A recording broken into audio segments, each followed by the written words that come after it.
আজকে দেখাবো চেলা মাছ সর্ষা দিয়ে কেমনি করে বানায়। পাতলা করে সর্ষা দিয়ে চেলা মাছ। হলুদ নুন মেখে নেব, সর্ষের তেল কড়াইতে গরম করে নেব, এটাকে ভেজে নেব।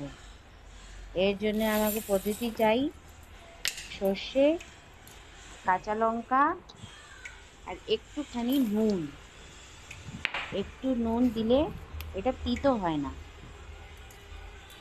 আর একটু জল দিয়ে দেবো, একে পিষায় নেব। একে গ্রাইন্ড করে নেব। অনেকটা পাটায় বেটে বানায়, লেকিন আমি পাটায় বেটে বানাই না, আমি এতেই বানাই। দেখেন আমাকে কত সুন্দর গ্রাইন্ড হয়ে গেছে, একদম প্লেন ভাবে। এটা একটু হলুদ নিয়ে নেবো, 1 চামচ, 1 চামচ গোড়া লঙ্কা, 1 চামচ লবণ, আর ধনিয়া গুঁড়ো 1/4 চামচ,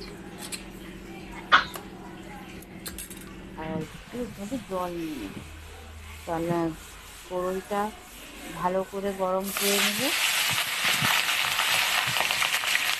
এটা ভেজে নেব।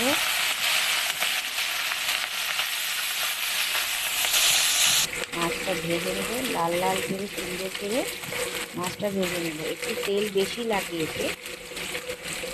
চেলা মাছে সর্ষা ভাজা বানাতে জানতে একটু সর্ষের তেলটা একটু বেশি মাত্রাতে দেবেন। দেখেন সব মাছগুলো লাল লাল করে ভেজে নিয়েছি। এখন এর মধ্যে কালো জিরা ফোড়ন দেব। কালো জিরা ফোড়ন দিয়ে সর্ষে বাটাটা এর মধ্যে ঢেলে দেবো। কালো জিরা ফোড়ন দিয়ে দেখবেন একে একটু ভাজা হতে দেবেন। ভাজা হয়ে গেলেই উপরে এসে যাবে, তাহলেই বুঝবেন এটা ভাজা হয়ে গেছে। যে এই কালো জিরাটা ফোড়ন দিয়ে দিলাম, এটা ভেজে ভেজে নিয়ে নিলাম। এরপরে সর্ষে বাটাটা দিয়ে দিলাম। সর্ষে বাটাটা একটু কষাবো, কমসে কম 5-7 মিনিট একটু কষাবো। কষানোর পরে লবণ দিয়ে মাছটা ভেজে রাখা মাছটা দিয়ে দেবো। দেখেন এর মধ্যে একটু জল দিয়ে দেবো। এখন জল দিয়ে অনেকটা ঢেকে রেখে অনেকটা ভাপাবেন।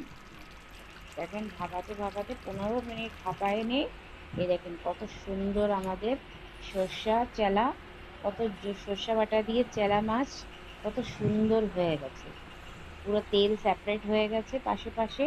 কত সুন্দর সর্ষা দিয়ে চেলা মাছ রান্না হয়ে গেছে। এরমই রান্না করে দেখেন, অনেক সুন্দর টেস্ট হয়েছে। আমাদের ফ্যামিলিওয়ালারা বলছে অনেক সুন্দর হয়েছে। আপনারাও এমনি করে রান্না করে দেখুন, অনেক খেতে ভালো লাগবে।